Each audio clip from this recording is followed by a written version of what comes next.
Good morning students, welcome to T S Santha school. बच्चों, आज हम कक्षा 4 की हिंदी पाठ्य पुस्तक नीलमणि का पाठ 3 ईसा मसीह की जीवनी पढ़ेंगे। जीवनी का मतलब होता है उनके जीवन पर आधारित उनकी जो जीवन में घटनाएं घटित हुई उनके आधार पर एक कहानी बना दी जाती है, उसको हम जीवनी कहते हैं कि उनके जीवन में क्या क्या घटनाएं घटित हुई थी। ठीक है। ईसा एक महान आत्मा थे। उन्होंने मानवता की सेवा में पूरा जीवन लगा दिया। उनके जीवन का परिचय यहाँ दिया जा रहा है। और जैसा कि मैंने बताया, जीवनी जो होती है वह उनके जीवन का परिचय, यानी कि उनके जीवन में क्या क्या घटनाएं घटित हुई थी। तो इसको हम शुरू करते हैं। पाप से घृणा करो, पापी से नहीं। बुराई के बदले बुराई मत करो। पापी को दंड देना ईश्वर का काम है, तुम्हारा नहीं। तुम भलाई से बुराई पर विजय प्राप्त करो। ये उपदेश हैं प्रभु यीशु के। इन्हें ईसा मसीह भी कहते हैं। ईसा मसीह ने उपदेश दिया था कि पाप से घृणा चाहिए, जो पाप है उससे घृणा करनी चाहिए, लेकिन जो पाप को कर रहा है, जो पापी व्यक्ति है, हमें उससे घृणा नहीं करनी चाहिए। बुराई के बदले बुराई मत करो। यदि कोई व्यक्ति तुम्हारे साथ बुरा कर रहा है तो हमें उसके साथ बुरा नहीं करना चाहिए। पापी को दंड देना ईश्वर का काम है। और ईशा ने कहा कि यदि किसी व्यक्ति ने, जो पापी है, उसने कोई बुरा कर्म किया है या कोई पाप किया है, तो उसको दंड देने का अधिकार सिर्फ ईश्वर को है, किसी इंसान का नहीं है। तुम भलाई से बुराई पर विजय प्राप्त करो, और यदि तुम अच्छे हो तो तुम बुराई पर विजय प्राप्त कर सकते हो। ऐसा उपदेश प्रभु यीशु ने सबको दिया था। ईसा मसीह ईसाई धर्म को चलाने वाले थे। इस धर्म को मानने वालों को ईसाई कहते हैं। वर्तमान में ईसाई धर्म को मानने वालों की संख्या विश्व में सबसे अधिक है। जो ईसा थे, उन्होंने कौन से धर्म को चलाया? ईसाई धर्म को चलाया। और जो इस धर्म के प्रवर्तक हैं या जो इस धर्म को मानते हैं, उन्हें हम ईसाई कहते हैं। और वर्तमान में हम देखें संख्या के आधार पर, तो ईसाई धर्म को मानने वाले लोगों की संख्या सबसे ज़्यादा है। महात्मा ईसा का जन्म फिलिस्तीन के बेथलहम नगर में हुआ था। ठीक है, इस लाइन को याद कर लेना कि महात्मा ईसा का जन्म कहाँ हुआ था। तो महात्मा ईसा का जन्म फिलिस्तीन के बेथलहम नगर में हुआ था। आज से लगभग 2000 वर्ष पूर्व। कब हुआ था? लगभग 2000 वर्ष पूर्व महात्मा ईसा का जन्म फिलिस्तीन के बेथलहम नगर में हुआ था। इनके जन्म के चौथे वर्ष से ईसवी संवत प्रारंभ हुआ था। कब हुआ था ईसवी संवत? इनके जन्म के चौथे वर्ष से। ईसा मसीह को लोग बहुत प्रेम करते थे। भीड़ की भीड़ उनके पीछे पीछे जाती थी। जब वह उपदेश देते थे तब हजारों लोग उनके चारों ओर एकत्र हो जाते थे। श्रोताओं को कहानियों और उदाहरण द्वारा शिक्षा देते थे। यानी कि जो लोग थे, जो जनता थी, वह ईसा मसीह से उनको बहुत अधिक प्रेम था। भीड़ की भीड़ उनके पीछे पीछे जाती थी। क्यों जाती थी? कि वो उपदेश देते थे, लोगों को अच्छी अच्छी ज्ञान की बातें बताते थे। वे श्रोताओं को कहानी और उदाहरण के द्वारा शिक्षा प्रदान करते थे। अपने सताने वालों को भी आशीर्वाद दो, अभिशाप नहीं। ईसा कहते थे कि यदि तुम्हें कोई परेशान करता है तो उनको अभिशाप मत दो, उनको बुरा मत बोलो, आप उनको आशीर्वाद दो। क्या दो? आशीर्वाद दो। अहंकारी मत बनो। कभी भी व्यक्ति को अहंकारी नहीं बनना चाहिए, अपने आप पर कभी भी अहंकार नहीं करना चाहिए। दीन जनों के साथ मिलकर जुलकर रहो, और जो दीन दुखी हैं, जो निर्धन लोग हैं, उनके साथ हमेशा मिलजुल कर रहना चाहिए। अपने आप को बहुत बुद्धिमान नहीं समझना चाहिए। दूसरों पर दोष ना लगाओ, और जो सामने वाला व्यक्ति है, हमें कभी भी उसको दोषी नहीं समझना चाहिए। जैसा तुम चाहते हो कि मनुष्य तुम्हारे साथ करे, वैसा ही तुम भी उनके साथ करो। ठीक है। और सब स्त्रियों को माँ बहन समझो, ये है उनके संदेश। ऐसा संदेश, ये सारी बातें किसने कही? प्रभु यीशु ने कही। ये वे मनुष्य उपजाऊ भूमि के समान हैं जो शुभ संदेशों को सुनकर समझते हैं और आजीवन मानते हैं। वे उन्हें व्यवहार में लाते हैं और इससे उन्हें अच्छे फल की प्राप्ति होती है। सब मनुष्यों को उपजाऊ भूमि की तरह बनना चाहिए। क्यों बनना चाहिए? क्योंकि जो उपजाऊ भूमि होती है, वह क्या होती है? हमें फसल देती है, अच्छी चीज़ें उगाती है। उसी प्रकार जो अच्छे मनुष्य होते हैं, अच्छा आचरण करते हैं, वो क्या करते हैं, वे लोगों को शुभ संदेश और अच्छी बातें बताते हैं। यहूदी पादरियों को ईसा की लोकप्रियता से वह होने लगा।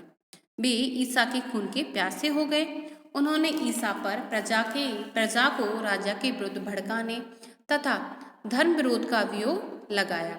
जो यहूदी पादरी थे वो क्या हुआ था, ईसा के दिन प्रतिदिन क्या होता, उनकी जो महत्ता थी, जो लोकप्रियता थी, वह बढ़ती जा रही थी।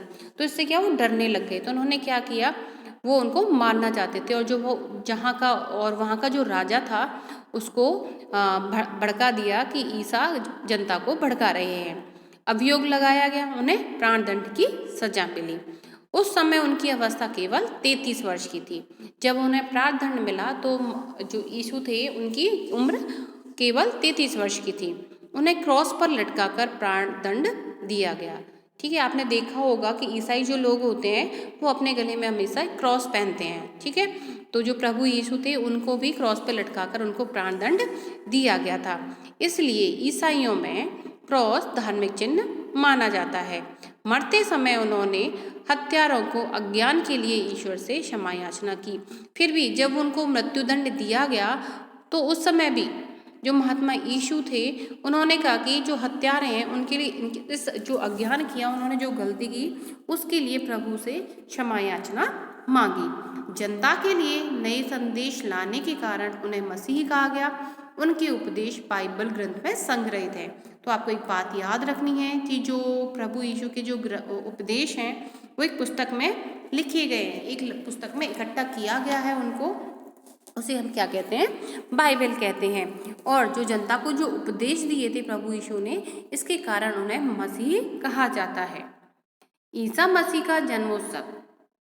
ईसा मसीह का जन्मोत्सव क्रिसमस पर्व के रूप में हर वर्ष 25 दिसंबर को बड़ी धूमधाम से मनाया जाता है। आपको पता है ना बच्चों कि क्रिसमस कब मनाया जाता है?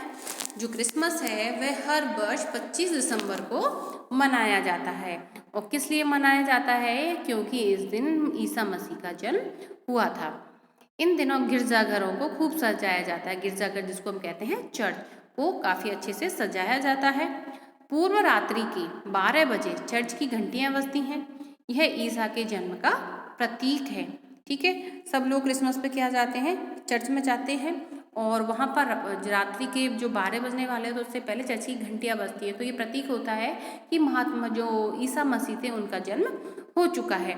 लोग गिरजाघरों में जाकर मोमबत्तियाँ जलाते हैं और प्रार्थना करते हैं। और इस अवसर पर क्या होता है, लोग चर्च जाते हैं और वहाँ जाकर मोमबत्तियाँ जलाते हैं और प्रे करते हैं। यह माना जाता है कि क्रिसमस पर्व का आरंभ संत निकोलस के समय हुआ था। कब हुआ था? कैसा माना जाता है कि क्रिसमस पर्व का जो आरंभ हुआ था, जो संत निकोलस थे उनके समय से हो गया था। संत निकोलस को फादर सांता क्लॉज भी कहते हैं। सांता क्लॉज को तो हर कोई बच्चा जानता होगा क्योंकि सांता क्लॉज गिफ्ट्स लेके आते हैं बच्चों के लिए। वे बहुत ही धनवान और दयालु पुरुष थे। उन्होंने ईसाई धर्म को फैलाने के लिए महान प्रयत्न किए थे। क्रिसमस पर्व पर किसी को लाल वेशभूषा में वृद्ध मनुष्य के रूप में प्रस्तुत किया गया है।